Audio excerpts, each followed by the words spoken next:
बात कर लो, कौन है?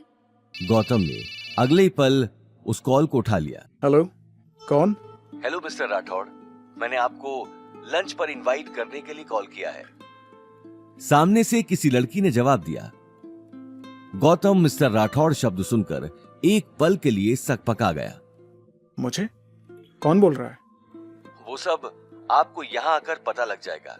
बस इतना समझ लीजिए कि ये कॉल आपकी फ्यूचर मैरिज से रिलेटेड है। फ्यूचर मैरिज सुनते ही गौतम के मन में दीपशिखा का ख्याल आ गया और वो अवनी को देखने लगा।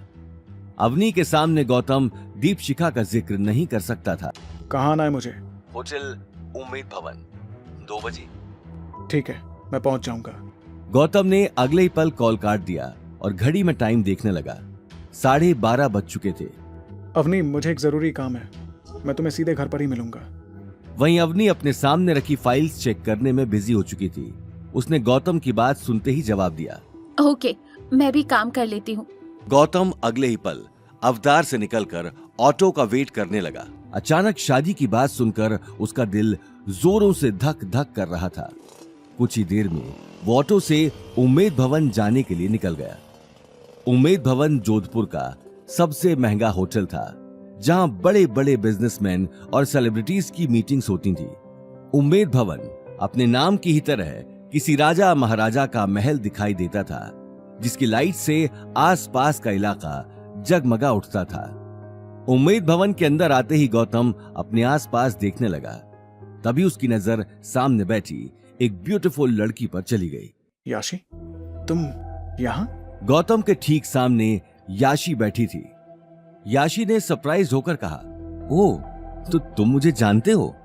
हाँ, मैंने दीपशिखा के साथ तुम्हें कई बार देखा है, हम पहले मिले भी हैं। मुझे लगा दीपशिखा का कॉल है, मुझे खामखा इतनी टेंशन हो रही थी। याशी बिना कुछ कहे अपने आसपास देखने लगी।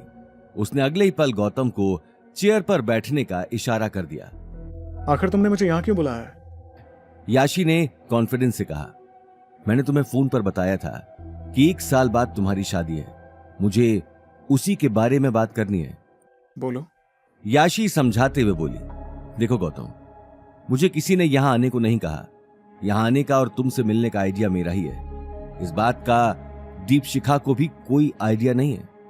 याशी बात कर ही रही थी, उसी वक्त वेटर ने शाही थाली में खाना लगाना शुरू कर दिया। याशी ने गौतम के आने के पहले ही खाने का ऑर्डर दे दिया था। वेटर के जाते ही गौतम याशी को देखने लगा। उसके मन में अब तरह तरह के सवाल चलने लगे थे। आगे कहो, आखिर मुझसे क्या काम है? याशी गहरी सांस लेकर बोली, गौतम, मैं सिर्फ इतना कहना चाहती हूं कि तुम और दीपशिखा अब सेम नहीं हो। तुम्हारा रहन सहन और दीपशिखा का रहन सहन कभी एक नहीं हो सकता। साफ साफ कहो, आखिर बात क्या है? याशी ने फिर समझाया, तुम दीपशिखा से शादी करने के लिए मना कर दो, क्योंकि दीपशिखा कभी मना नहीं करेगी और वैसे भी शादी से किसी का भला नहीं होगा। तुम्हारा और दीपशिखा का स्टैंडर्ड कहीं से मैच नहीं होता। ये बात सुनते ही गौतम मंद मंद मुस्कुराने लगा। तुम जानती भी हो कि किससे बात कर रही हो। मेरे बारे में शायद तुम्हें मालूम नहीं है। याशी तुरंत बोली, मैं तुम्हारे बारे में अच्छे से जानती हूं, लेकिन इस वक्त तुम्हारे पास कुछ नहीं है। मैं बात आज की कर रही हूं। अगर तुम्हारी इस हालत में दीपशिखा तुम्हारे साथ शादी करती है तो मित्तल परिवार का नाम मिट्टी में मिल जाएगा। ठीक है, मुझे मंजूर है, मैं दीपशिखा से शादी नहीं करूंगा, लेकिन ऐसा ना हो कि दीपशिखा इस बार फिर से फोर्स करे। मैं जैसे भी जी रहा हूं बहुत खुश हूं और इसमें मुझे कोई टेंशन नहीं चाहिए। अपनी बात कहते हुए गौतम गुस्से में वहां से निकल गया। याशी आगे कुछ कह नहीं पाई और एक टक उसे जाते हुए देखने लगी। उसी वक्त एक काला सूट पहना हुआ मोटा आदमी उसके पास आ गया। हेलो मैम, मैं इस होटल का मालिक हूं सिकंदर, और यहाँ आए हर एक गेस्ट का ध्यान रखना मेरा काम है। जी कहिए।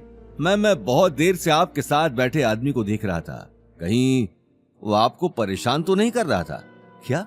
तुम जानते भी हो वो कौन है? वो जोधपुर के बहुत बड़े बिजनेसमैन रघुवेंद्र राठौड़ का बेटा है। ये बात सुनते ही उस आदमी के पैरों तले जमीन खिसक गई। वो हड़बड़ाकर गौतम को जाते हुए देखने लगा। आगे की कहानी जानने के लिए देखिए अगला एपिसोड सिर्फ पॉकेट एफएम के यूट्यूब चैनल पर और रॉयल वारिस के सारे एपिसोड्स को सुनने के लिए डिस्क्रिप्शन में दी लिंक से डाउनलोड करें पॉकेट एफएम ऐप।